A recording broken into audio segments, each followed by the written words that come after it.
Jadi begini, saya tadi sudah matur sama Pak Kures atau Abi Kures. Di sini itu para akademisi. Yang model wali itu hanya saya. Makanya saya nanti model wali. Makanya tak bawakan wiridan tadi. Saya takut karo intelektual itu terus kayak Pak Mukhlis itu. Ingin bikin PSG itu besar, terus ngundang orang, diatur-atur, disuruh ngomong. Itu udah gaya wali gitu. Grandse, semuanya dilibatkan.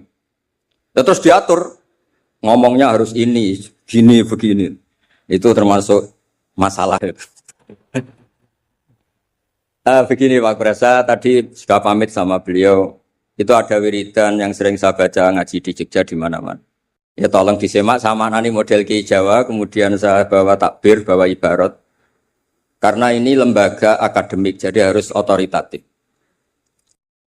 Begini saya cerita mukaddimah. Dulu Nabi Nuh itu ketika kecewa sama kaumnya atau umatnya, itu melaknat mereka. Sampai mereka mati semua kecuali orang 80 yang ikut di Safinatin Nuh. Maka generasi yang sekarang masih itu semuanya turunannya orang mukmin karena tinggal 80 orang yang ikut di Safinatin Nuh. Sebab itu Quran mengistilahkan generasi yang sekarang itu dzurriyyataman hamalna ma'an. Jadi kita punya dua status, satu ya Bani Adam di Quran, kedua dzurriyyataman hamalna ma'an. Dan nikmatnya ada kapal itu dikenang di surat Yasin, wa ayatul lahum anna hamalna dzurriyyatahum fil fulkil mashhun. Jadi kita sekarang ada itu berkahnya dimuat di Safinatin Nuh, di kapalnya Nabi Nuh. Beberapa kiai nerjemah perahu tapi dikomplain, rak kecil gitu. Makanya saya tuh ngaji saya tuh perahu Pak Kures, tapi harus bilang kapal karena kalau perahu dikomplain apa? Kecil. Ya. Repot, musa pakar-pakar kayak Pak Mukhlis itu repot karena pikirannya itu analisis. Jadi Allah saja dianalisis itu.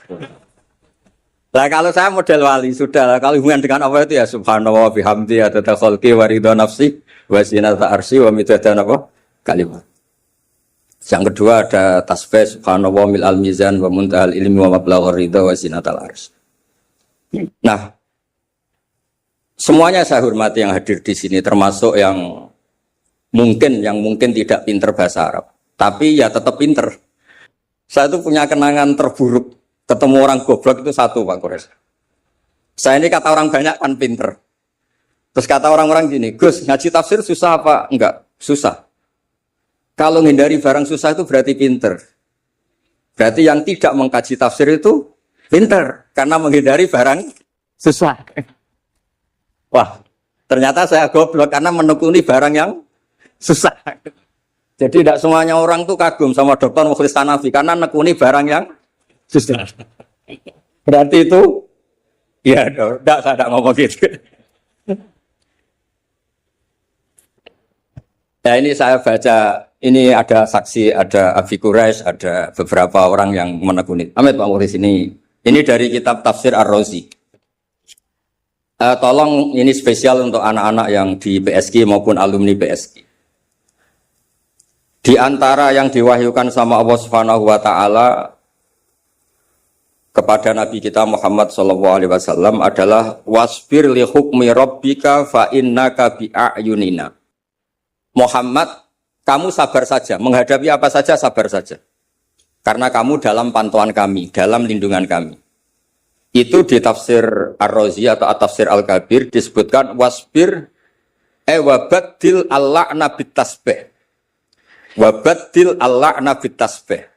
Wasabbih bihamdi rabbik baddil kaulaka Allahumma ahlikum. Ala taro ila qauli ta'ala fasbir li hukmi rabbika wala takun kasadiqil khut. Jadi intinya itu ada dua nabi yang ketika kecewa itu yang satu mutung. Mutung itu ya kayak pengurus takmir yang mangkel terus mutung gitu kayak di desa-desa itu. Saya itu kan termasuk kiai induk di daerah saya, termasuk kiai induk. Sering dilapuri kiai takmir masjid mutung, nanti masuk lagi mutung lagi itu biasa di. Nah, itu jenis Nabi Yunus. Beliau dakwah, kemudian mereka ada iman. Beliau keluar dari komunitasnya terus terjadi sampai ditelan ikan. It'abaqa ilal fulkil masyhur. Nabi tidak boleh. Kamu jadi nabi tidak boleh mutungan. Jadi Pak Mukhlis kecewa apapun dengan anak-anak PSG, nggak boleh mengundurkan diri. Lebih menekuni di Basnas harus nomor 1 di sini itu. Terus kedua ada Nabi Nuh, ketika kecewa melaknat mereka, Rabbi la tazar alal ardi minal kafirina dayyar. Habisi saja ya Allah, mereka ini pecundang, mereka ini mengkafiri engkau. Nah, Nabi itu enggak boleh niru dua-duanya, enggak boleh. Kalau kecewa itu disuruh mengganti tasbih. Makanya tasbih itu wiridan yang luar biasa.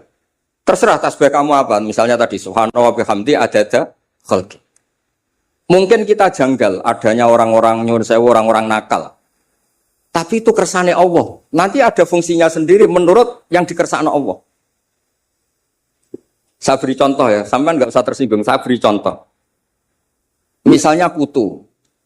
Itu gara-gara kutu itu ada pabrik sampo. Akhirnya banyak pekerja banyak. Kalau mau nggak bikin kutu itu udah ada pabrik sampo. Jadi Allah kalau bikin itu, ya gampang saja. Allah bikin kotoran hewan. Mungkin Anda janggal untuk apa? Tapi tanyakan petani, langsung bisa jawab. Oh, pupuk ini untuk pupuk untuk ini. Sehingga dalam iman itu khairihi wa syarrihi minallah. Kalau kamu nggak paham sirrul qadar, nggak paham rahasia Allah, ya sebenarnya baca tasbih. Subhanallah bihamdi adada khalqi wa ridha nafsi wa zinata arsy wa midada. Jangan kalau tidak paham kemudian jadi orang kritis. Itu kriminal itu dalam hubungan dengan Allah itu. Tidak ada njur Pak Mukhlis, tidak ada. Jangan pernah. Saya beri contoh ya. Allah itu pernah disomasi malaikat ketika bikin Nabi Adam. Saya nanti kalau di akhirat mau cari malaikat ini yang pernah mensomasi ini, tak cari. Malaikat ini tidak tahu kalau suatu saat di dunia ada PSG itu tidak tahu, menurutnya nggak tahu. Ketika Allah bikin Nabi Adam, itu kata malaikat, ataj'alu fiha may yufsidu fiha wasfikut. Mas, tolong Gusti dievaluasi lagi keputusan kau bikin manusia itu dievaluasi lagi. Karena manusia itu reputasinya itu potensinya. Malaikat tapi nggak bilang potensi. Ataj'alu fiha may yufsidu fiha. Semua manusia itu distatuskan merusak. Wasfikut dima. Ini jelas malaikat ini kata Imam Qurtubi ini tidak akabirul malaikat. Tidak Jibril, tidak Mikael, tidak Israel, tapi awamul malaikat. Jadi bukan malaikat papan atas. Nah, berarti malaikat ini kan tidak pernah survei kalau ada orang di bumi ini yang nelkuni tafsir. Oh, monggo, ahlan wa sahlan Habib Wakil Al-Mukanawar.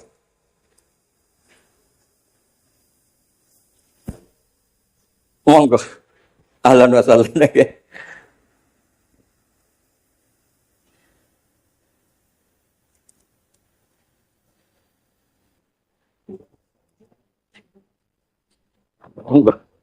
Oh ya.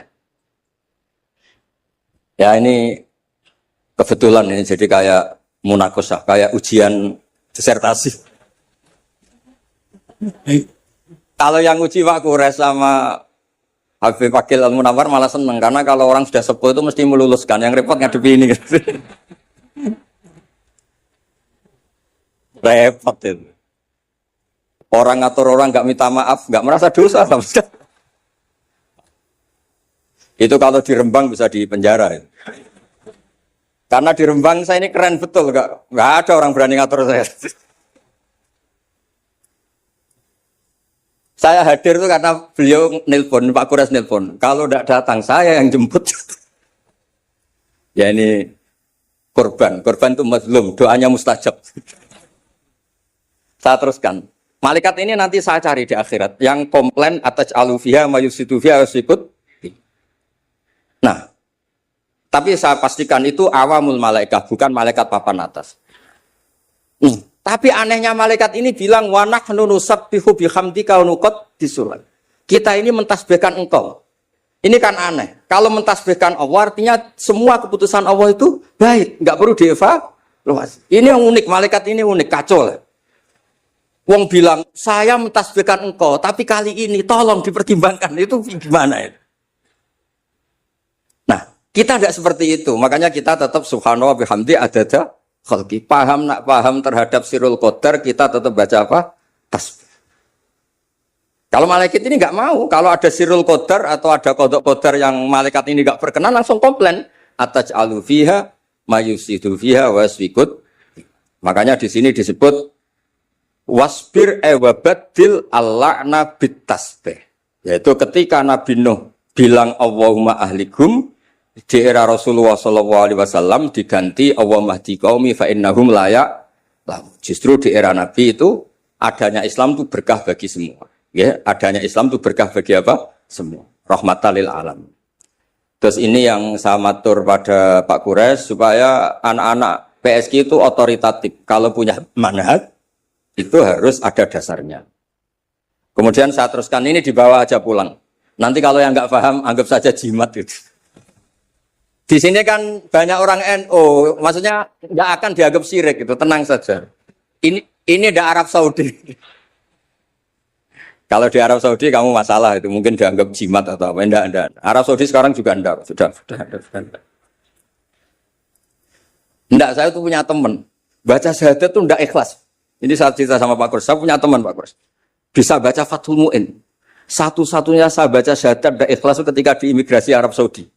Dia itu orang Madura, jadi ke sana itu bawa jahe sama jariknya ibunya, jarik yang sudah bekas, hanya beberapa lembar jarik. Setelah dicek di imigrasi itu dianggap kayak jimat, jadi syirik. Terus ditanya sama polisi syariat, atas syahadu billah, na'am. Muslim, mukmin. Kok masih percaya ini?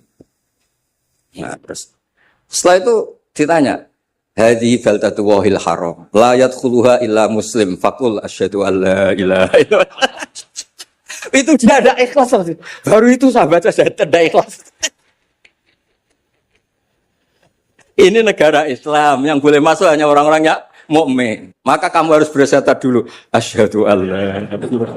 Dia bisa macam mu'in, Bang. Tapi belum Dewan Pakar PSG belum.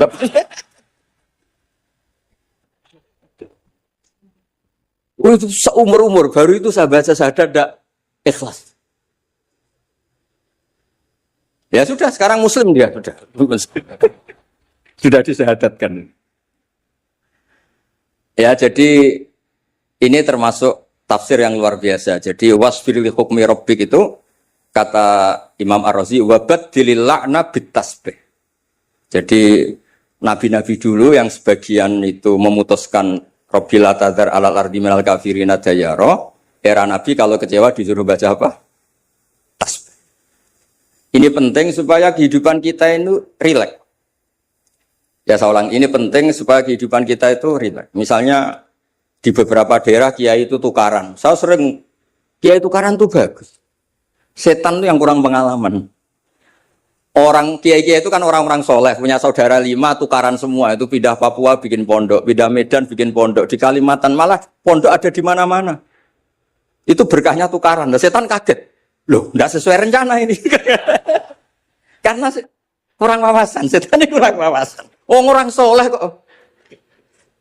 Jadi yang dulu satu titik tanah dipakai sujud, dipakai pengkajian Quran, gara-gara konflik kemana-mana. Termasuk beberapa orang yang nggak berani pulang di Jakarta di PSG itu ya di rumah begitu. Jadi kalau Allah menghendaki orang soleh itu di mana-mana baik. Makanya Quran itu mengkritik setan itu inna kaidas syaitani kana dha'ifa. Sebenarnya setan itu udah hebat-hebat banget.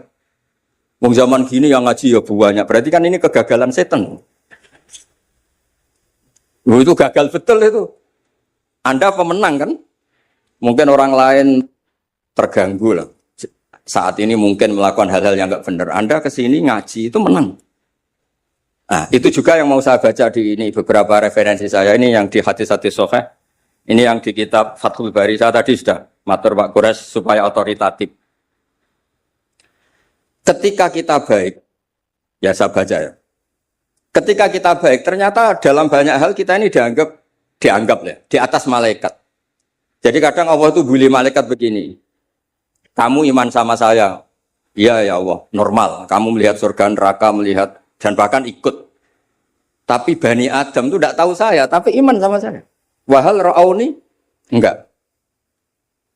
Enggak tahu saja seiman itu. Kalau wiridan sampai nangis, enggak tahu. Jadi makanya ini di kitab Bukhari. Yaquluna, kata Allah ini, fayaqulu kaifa law ra'auni? Qal yaquluna law ra'auka kanu ashadda laka ibadatan wa ashadda laka tasjidan wa aktsara laka tasbihan. Andaikan mereka melihat engkau ya Allah, tentu tasbihnya lebih besar ketimbang kita. Wong enggak tahu saja ada jamiah istighosah. Loh coba ini Jakarta itu kota, kayak apa? Jakarta terkenalnya kayak apa? Kota metropolitan apa saja ada. Ternyata ada PSG. Ada tempat untuk mengkaji apa? Tafsir. Sudah tahu sulit, masih dikaji itu wah luar biasa. Ya sudah tahu sulit masih apa? Dikaji itu, masya Allah betul itu. Nah ini supaya clear ya. Jadi ini beberapa kitab yang sengaja saya baca. Saya baca. Bismillahirrahmanirrahim. Yang masalah tasbih. Ya jadi ini cerita-cerita kekaguman. Redaksinya gini, wa inna wa ta'ala baha itu dari kata baha yubahi muhad. Baha bikum malaikata. Allah itu begitu bangganya dengan kalian. Bumi itu adalah nyuwun sewu tempat maksiat, tempat macam-macam. Tapi ternyata yang baca tasbih banyak, yang iman banyak, yang sujud banyak. Kamu malaikat wajar sujud. Di sini nggak ada maksiat. Juga kamu tidak tak kasih nafsu. Wajar kamu jadi makhluk yang baik. Ini manusia. Nafsu punya, problem punya, saweran banyak, masih baca tafsir. Jadi ini luar biasa, luar biasa. Ya, nanti kalau Pak Mukhlis nggak terima, tak kasih mic, nggak apa-apa, komplain sama saya, nggak apa-apa. Ini kan demokratis. Monggo nanti kalau mau komplain. Tapi model wali sama intelek biasanya keramat yang model wali, tak jamin, tak jamin. Saya itu sering di mana-mana itu cerita wali, bukan karena apa-apa ya, supaya orang itu masih punya cita-cita dicintai Allah. Mungkin kita kelamaan hidup di dunia ini, ingin dicintai pejabat, orang kaya, orang terkenal. Mbok ya, kamu itu makhluk, ingin ya dicintai Allah Subhanahu wa ta'ala. Allah ngendikan Allah waliyul ladzina amanu yukhrijuhum minadz-dzulumati ila. Jadi supaya orang itu nganggep wali tidak wow, terus kita kayak wali songo itu tidak perlu seperti itu. Kalau kamu kayak wali songo malah tak komplain. Karena saya pasti tidak percaya. Kita jadi wali yang gampang-gampang. Saya berikan satu hadis yang resep jadi wali. Inna wa ta'ala la yardo. Ini hadis Sahih Muslim. Inna wa ta'ala la yardo anil abdi. Idha aklal aklata fayahmadahu alaiha. Aw yashraba syarbah fayahmadahu alaiha. Itu pakai inna. Inna itu taukid. Masih pakai lam li taukid. Allah itu sangat ridho kalau orang itu makan ketika per lukmah itu membaca tahmid. Ya Allah, alhamdulillah bisa makan, alhamdulillah bisa minum. Orang diridhoni Allah itu di atas wali. Enggak usah kamu jadi wali wiridan baca kulhu 10.000, enggak ada yang percaya. Enggak ada yang percaya. Sudah pokoknya kalau makan alhamdulillah, yang saya enggak tahu itu rokok. Bisanya baca alhamdulillah kalau setelah rokok itu saya enggak tahu. Apa sunat alhamdulillahnya, apa makruh rokoknya itu nanti malaikat bisa diskusi. Ini kan ada janibul khairi sama janibus sad. Ya, itu malaikat bisa berdebat. Saya pernah ditanya, orang itu nggak ikut rokok, tapi pernah ditanya gini Pak Guru. Ada orang rokok. Kalau di kampung-kampung biasa mau Jumatan rokok. Pas masih disedot komat, terus dia takbir. Itu asapnya masih keluar. Nah itu batal enggak? Wah, saya bilang, saya ada ikut mati rokok kok disuruh mikir hukumnya. Ya pikir sendiri ya. Tapi yang jelas itu malaikat punya alasan mengadab Anda. Saya ada bilang haram, tapi kalau itu cukup untuk malaikat mengadab Anda. Karena pasti itu tidak sopan. Terus dia tanya, enggak Gus, batal apa enggak? Yang batal itu kan aklu masuk, ini kan keluar. Wah, ini tambah enggak bener ya. Nanti enggak apa-apa Pak Mukhlis, nanti komplain enggak apa-apa. Ya ini kebanyakan Syafi'i itu. Kecuali Pak siapa? Hanafi. Aneh. Di Indonesia madzhab Hanafi itu enggak laku. Apa? Ada yang laku soal kawin. Ya jadi supaya ngaji ini rileks, memang saya itu sering dipesan sama bapak saya, namanya Kiai Nur Salim. Bapak saya itu pesan saya itu dua. Satu, kamu harus hafal Quran kayak hafal Fatihah. Bapak saya itu terkenal di Rembang, kalau baca Quran itu lanyas sekali. Kedua, jangan pernah kalau ada orang ngaji itu dibikin susah. Kata bapak saya, di rumah dimarahi istri, di tempat ngaji dimarahi ustadz. Dapat dua marah dua kali. Itu aja. Terus beliau mesti pakai dalil kul bi fadlillah wa bi rahmati fa bidzalika falyafrah. Orang tuh harus ceria. Maksiat saja bisa bikin ceria, masa kita taat tidak bisa apa? Ceria. Makanya Nabi ngintikan wa qurratu aini fi sholat. Saya ini kalau sholat senang sekali. Ya karena orang baik itu pasti senang dengan hal-hal yang apa? Baik. Makanya saya kesini itu, makanya jangan pernah ngundang saya, itu tidak akan hasil. Saya terkenal itu. Saya itu hanya mau diundang yang pernah sepuh. Saya kemarin mulai itu di Pak Hamid Pasuruan karena sepupunya Mbah. Di Kiai Sahal juga masih sepupu. Terus di sini karena itu, ya tadi diancam. Kalau tidak datang saya. Alhamdulillah akhirnya sami'na wa ata'na. Jadi saya mohon semohon-mohonnya. Jadi Nabi Muhammad SAW memang dari awal tidak boleh ngikuti melaknat orang yang balelo. Sebab itu ketika Nabi menyamakan dirinya, ketika melihat Nyun Sewu Umar temperamental, masaluka ya Umar kamasali Nuh, ifqala Rabbila tadhar alal ardi minal kafirina daya. Wa masaluka ya Abu Bakrin kamasali Ibrahim ifqala faman tabi'ani fa innahu minni wa man asani fa innaka ghafurur rahim. Dan Nabi Ibrahim ini juga yang Allah bilang ke Nabi Muhammad ngendikan anit tabi millata Ibrahima Hanifah. Jadi santri WSK yang soleh kita doain. Yang beling kita doain tobat. Jangan diusir Pak Mukhlis. Kalau diusir menjadi orang lebih nakal, nanti Kak, Anda yang ditanya sama Allah. Sudah baik-baik di PSG kamu usir, sekarang di tempat maksiat. Kita yang kena hisab. Karena syariat kita faman tabi'ani fa innahu minni wa man asani fa innaka ghafurur rahim. Kalau tidak bisa semua karena kita punya ghirah, punya bughdu alil ma'asi, misalnya kita orang soleh yang benci sama maksiat. Kamu ikut saja Nabi Isa. Ketika tidak bisa memilih, kembalikan ke Allah, yaitu bertasbih. Kata Nabi Isa, in tu'adzibhum fa innahum ibaduk wa in taghfir lahum fa innaka antal azizul hakim. Itu kan hamba jenengan, Gus, itu tidak wilayah saya. Monggo terserah jenengan. Monggo ora melok gawe kok jenengan elok-elokno. Saya ada ikut bikin ya monggo itu wilayah jenengan. Jangan ngambil sikap kemudian Anda itu salah. Misalnya begini, tanpa ngurangi hormat. Sayyid Abdul Hasan Asyadili dalam satu mukasyafahnya itu ketemu Nabi Nuh sama Nabi Muhammad sallallahu alaihi wasallam. Itu Nabi Nuh kan melaknat orang kafir sampai habis. Kata Abdul Hasan Asyadili, di Indonesia kan banyak thariqah Asyadiliyah. Lau alima Nuhun, andekan Nabi Nuh perso bahwa fi asla birijalil kufar. Itu ada gen-gen yang nanti menjadi muslim, maka enggak boleh dipasutkan karena nanti akan melahirkan orang-orang apa? Muslim. Kita tahu Abu Jahal punya anak Ikrimah, Abu Lahab punya anak Darrah, Walid yang musuhnya Nabi punya anak Khalid. Kita kan tidak pernah tahu. Maka ketika Malakul Jibal menamari Nabi Muhammad menghancurkan kabilah ya Abdu Yalil, juga beberapa kawasan di Mekah, di Hijaz saat itu. Kata Allah, Jibril bilangkan ke Muhammad, ingin mereka tak habisi apa Muhammad sabar. Terus kata Malakul Jabal, in syi'ta ya Rasulullah an udbiqa alaihim al-akhsyaben. Kalau kamu mau, ini dua gunung mau sabarkan di sini supaya mati semua. Apa jawaban Rasulullah SAW? Bal arju ayyukhrijawah min aslafihim ma ya'buduwaha wa la yusyriku bihi syai'an. Saya sebagai nabi tetap berharap meskipun bapaknya belum iman, anak cucunya napa? Iman. Dan itu yang dilakukan para wali songo juga yang dilakukan di PSG. Sehingga alhamdulillah barokah harapan itu kita tetap hidup pede, percaya diri, mengelola zaman yang seperti ini. Karena di Quran ada ayat mengelola zaman seperti itu membaini farthi wadamil labanan kholison sa'ighal disyaribin. Allah itu bisa mengelola, mengeluarkan susu dari sapi, padahal materinya sapi itu ada dam, ada darah, wa farsen ada apa?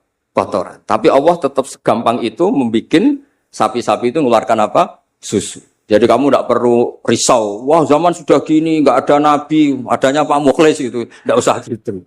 Sudah kalau mau menghendaki tetap soleh, gampang. Nah itu baca tasbih. Napa baca napa? Tasbih. Makanya badilil la'na bit tasbih. Ya, ngoten. Assalamualaikum warahmatullahi wabarakatuh.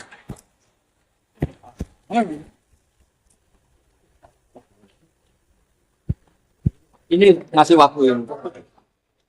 Terima kasih Gus Baha. Saya tadi lupa untuk menyampaikan disclaimer di awal. Sehingga kena roasting terus tadi. Waktu kunjungan Syekh Al-Azhar bulan Juli yang lalu, begitu pertama ketemu dengan Gus Baha ini, saya diwasiati, Pak Mukhlis bisa nggak tirakat dari kegiatan? Jangan bikin kegiatan yang undang-undang kita melulu katanya. Jadi diminta tirakat kegiatan. Dan kali ini kita kerjain lagi dia. Tapi saya ingin disclaimer ke Gus Baha bahwa saya pun sebenarnya pihak yang diundang juga di sini. Jadi kita sama-sama korban sebenarnya. Sudah tahu kan yang ngatur-ngatur tadi? Ya, Bu Caca dengan Pak Fikri ini ketua yayasan kita ini ya, yang punya acara. Terima kasih dan kami ucapkan selamat datang kepada guru-guru kita yang baru bergabung, Profesor Dr. Kiai Haji Said Aqil Hussein Al-Munawar, lalu Gus Ulil, dan Pusat Studi Al-Quran berada di kawasan ini sejak tahun 2009. Kampus pertama Muslim yang kagum. Nah, saya tidak mau bicara banyak, baca tafsir Al-Misbah ketika diuraikan arti warafa'na laka dzikra. Di situ ada Michael Hart yang berbicara, tolong ukurnya beda-beda. Oh, tolong ukurnya, saya mau ukur Nabi dari segi pengaruhnya. Siapa orang yang paling berpengaruh? Dia temukan Nabi Muhammad. Saya akan ukur Nabi Muhammad dari segi karyanya. Nabi Muhammad. Saya akan, ada orang Kristen namanya Nazmilo di Mesir. Dia itu ilmuwan dan agamawan. Dia nulis buku namanya Muhammad Ar-Rasul war-Risalah. Dia bandingkan antara bukti kebenaran yang dibawa oleh Nabi Isa dan bukti kebenaran yang dibawa oleh Nabi Muhammad. Dia katakan apa? Lebih sesuai untuk masa kita bukti yang dibawa oleh Nabi Muhammad daripada yang dibawa oleh Nabi Isa. Karena Nabi Isa berkata, jangan percaya pada saya kalau aku tidak mengerjakan pekerjaan Bapa. Ada mukjizat.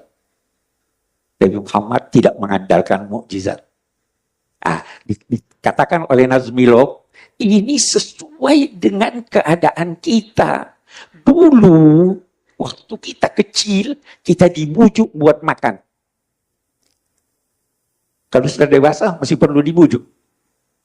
Sudah tahu sendiri. Oh, ini bermanfaat, saya makan. Ini tidak. Kemanusiaan sudah meningkat. Itu kata Nazmilo. Jadi lebih unggul cara itu. Nah, sepakat juga bahwa semua uraian menyangkut Nabi Muhammad belum sempurna.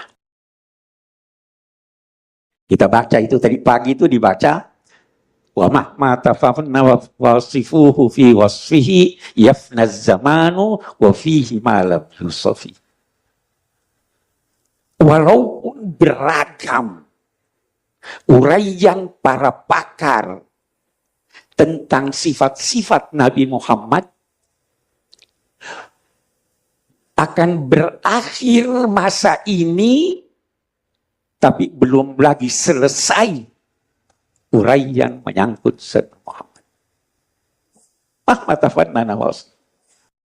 Ada seorang ilmuwan, Abbas Al-Aqad, dia menulis buku namanya Matla'in Nur.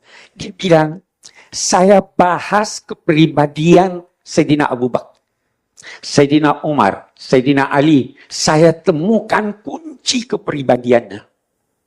Tapi ketika saya bahas tentang kunci kepribadian Nabi Muhammad, setiap saya temukan kunci, saya buka kamar, di dalamnya ada lagi kunci-kunci. Kunci kepribadian itu apa? Saya berkata, oh ini suka bercanda. Kunci pribadiannya canda. Semua kegiatannya canda. Oh ini serius. Jangan bercanda sama dia nih. Serius orangnya. Kunci kepribadiannya itu. Sayyidina Ali, kunci kepribadiannya kesatria. Sayyidina Umar, dia katakan kunci kepribadiannya apa itu Sayyidina Umar? Militer. Tegas. Dan patuh pada pimpinan. Nabi Muhammad berkata begini. Baik. Sayyidina Abu Bakar apa? Kepribadiannya seorang pengagum. Jadi walaupun dia belum tahu, dia itu betul. Apa buktinya katanya? Waktu Mi'raj, ada orang berkata pada Nabi Muhammad, kepada Sayyidina Abu Bakar, itu yang kau punya sahabat itu katanya pergi ke Baitul Maqdis ini. Dia jawab apa? Dia yang bilang, iya dia yang, oh saya percaya. Jadi dia percaya sebelum kenal Islam. Nah, Sayyidina Umar percaya setelah baca Quran. Masing-masing ada kunci kepribadiannya. Nabi Muhammad kita tidak tahu kunci kepribadiannya apa.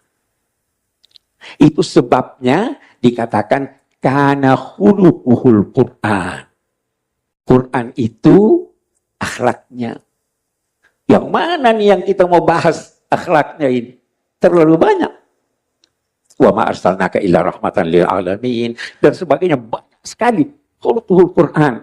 Nah, karena kita di pusat studi Al-Quran, saya ingin menjelaskan tidak 2 ayat deh, 1 ayat deh supaya waktunya lebih ini. 1 ayat, laqad ja'akum rasulun min anfusikum azizun alaihi ma'anittum harisun alaikum bil mu'minina raufur rahim. Mari kita lihat. Ini ayat dimulai dengan laqad. Lam itu digunakan untuk bersumpah. Orang bersumpah itu untuk meyakinkan mitra bicara. Qad itu berarti sudah pasti.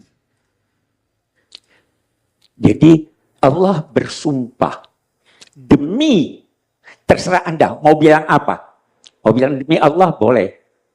Mau bilang demi masa boleh. Pokoknya demi Allah bersumpah bahwa telah qad ja'at.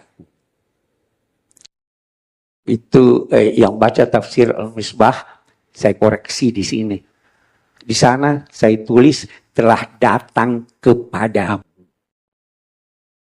Salah itu. Tetapi mestinya telah mendatangimu. Apa bedanya? Kepada itu ada jarak. Saya berangkat dari Jakarta, saya mengirim datang kepadamu, ada jarak. Tidak ada jarak. Mendatangimu. Sama halnya ketika Allah memerintahkan seseorang untuk berbakti pada kedua orang tuanya. Dia katakan, birra ila walidaik. Tapi birrul walidain. Atau wabil walidain. Ba itu lil ilsaq. Kamu harus mendempit kepada orang tuamu. Jangan ada jarak antara kamu dengan orang tuamu. Tidak boleh ada jarak. Kalau dia berkata, berbaktilah kepada orang tuamu, bisa terkesan bahwa apa yang Anda lakukan adalah untuk orang tua Anda. Tidak. Kalau Anda berbakti pada orang tua, itu bukan untuk kemaslahatan orang tua, tapi untuk kemaslahatan kamu.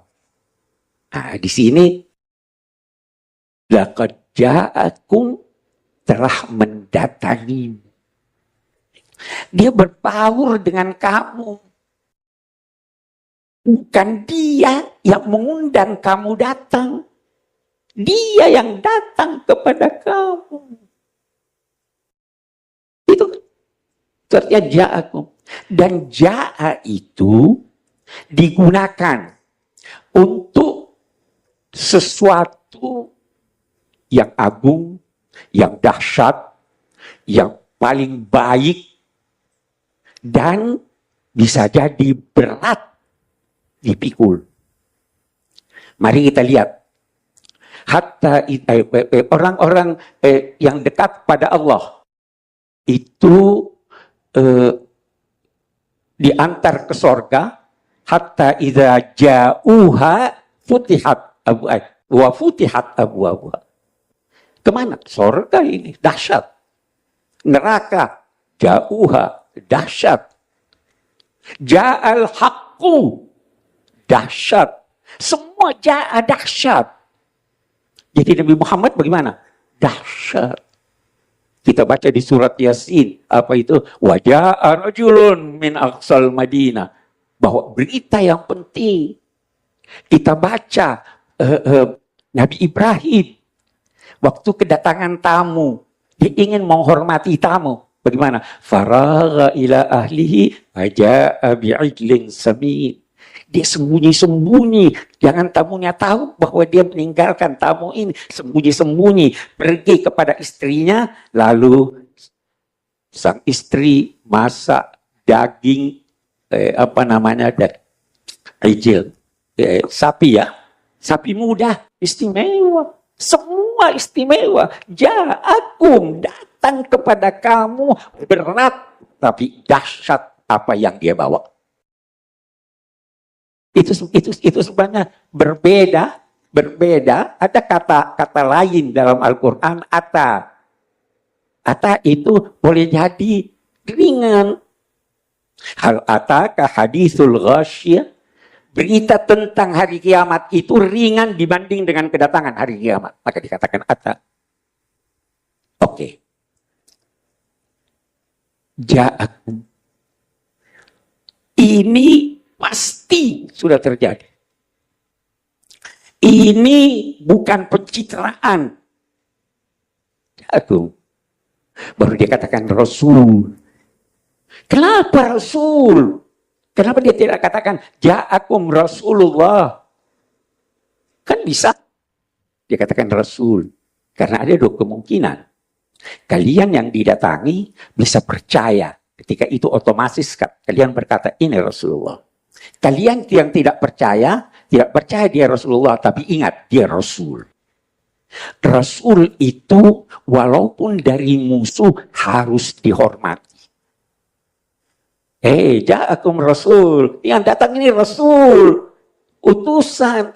Walaupun kamu tidak percaya dia. Walaupun kamu berkata bukan utusan Allah. Tapi hormati dia. Itu. Laqad ja'akum Rasulun.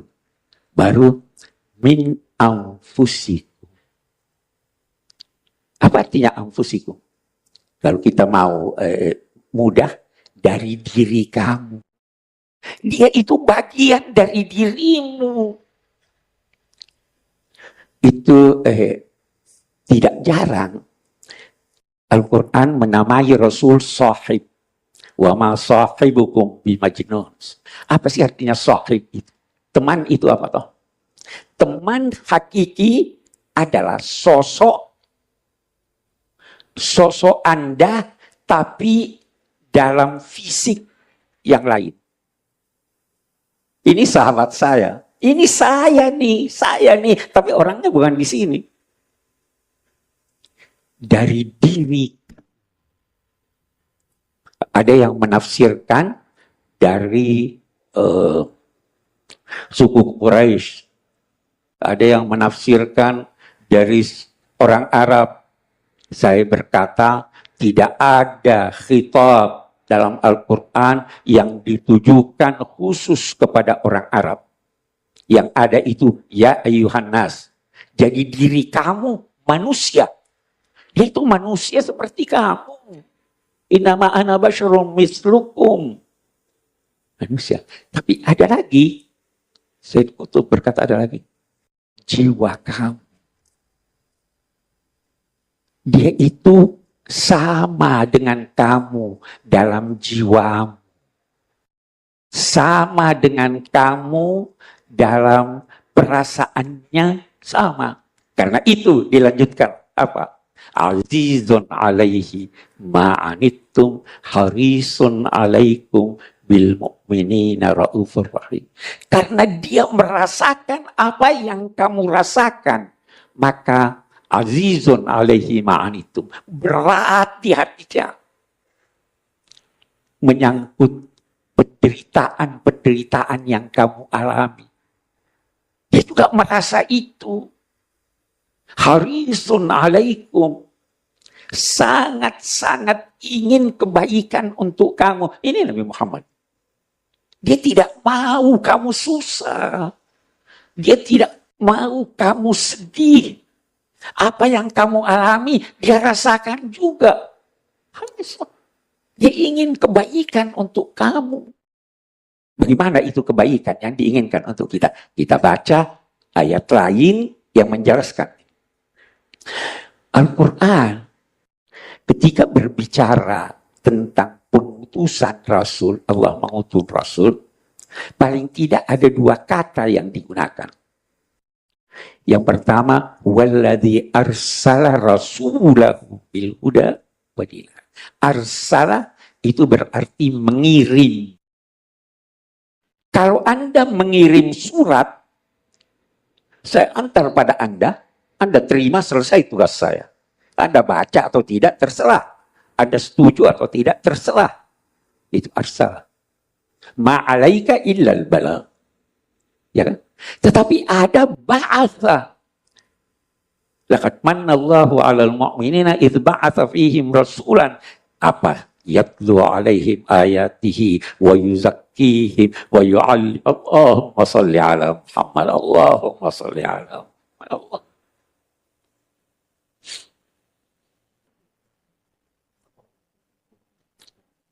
Banyak tugasnya.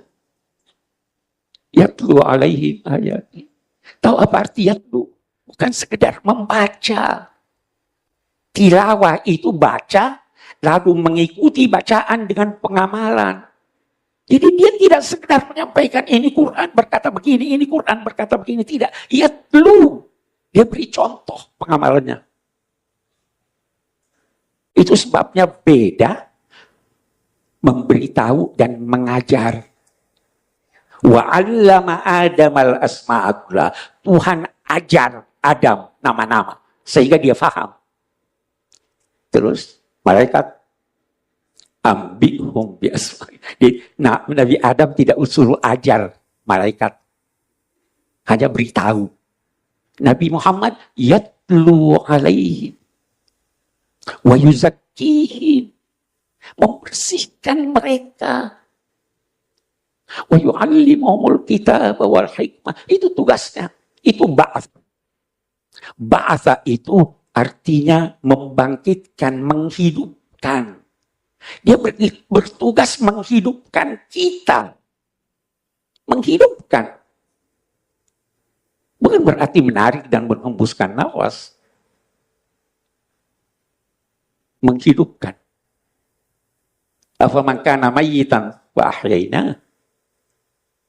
Bahasa ini tugas beliau, dan inilah yang menjadikan beliau bersungguh-sungguh. Kalau sekedar balang sudah selesai, tetapi ada tugas lain, tugas bi'tsatul anbiya, menjadikan Anda faham, menjadikan Anda mengerti, menjadikan hati Anda suci, menjadikan Anda mengetahui hikmah. Itu tugas Nabi. Beliau sadar tentang ini. Sampai-sampai ditegur oleh Tuhan, la'allaka bakhi'un nafsaka ala athar. Boleh jadi kamu mencederai, membunuh dirimu karena mereka tidak beriman. Dia sangat cinta pada Anda. Dia ingin kemaslahatan Anda. Innakum tatahafatuna finnar. Kalian ini berjatuhan ke neraka. Wa ana aqutu bihujazikum. Saya ambil itu ikat pinggangmu, saya tangkap ini, saya tangkap ini. Tapi masih ada juga yang masuk. Itu. Tidak wajarkah kita cinta pada beliau? Tak kenal, maka tak cinta. Kita tidak kenal. Ini satu ayat ini memperkenalkan pada kita. Ini loh Nabi Muhammad. Azizun alaihi ma'anittum harisun alaikum. Baru dia katakan, bil mu'minina ra'ufur rahim. Ini aneh, ini ayat. Aneh. Penutup ini. Ra'uf itu berbeda dengan rahim. Ra'uf itu ada yang mengartikannya syiddatur rahmah. Rahmat yang melimpah, melebihi yang semestinya, itu namanya ra'fah. Saya beri contoh. Ada seorang butuh, katakanlah 100.000. Kalau saya beri dia 50.000, terdorong oleh rasa iba saya pada dia, saya dinamai rahim. Kalau saya beri dia 100.000 sesuai kebutuhannya, lebih bagus. Tapi saya masih dinamai rahim. Tetapi, kalau saya kaya raya, dia butuh 100.000, saya kasih dia 1 juta. Apa namanya itu? Itu ra'fat. Memberi dengan melihat kemampuan pemberi. Rahmat memberi dengan melihat kebutuhan yang diberi. Rasulullah Raufun. Dia beri Anda melebihi kebutuhan Anda. Alangkah banyaknya rahmat Allah yang tercurah pada Nabi Muhammad. Itu dia beri pada Anda. Nah kok ada lagi rahim?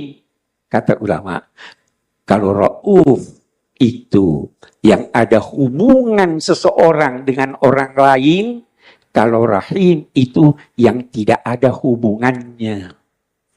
Itu sebabnya semua ra'fat rahmat, tapi tidak semua ra'fat itu rahmat ra'fat. Itu sebabnya Allah berkata, ketika dijatuhi hukuman terhadap pezina, la ta'khudhu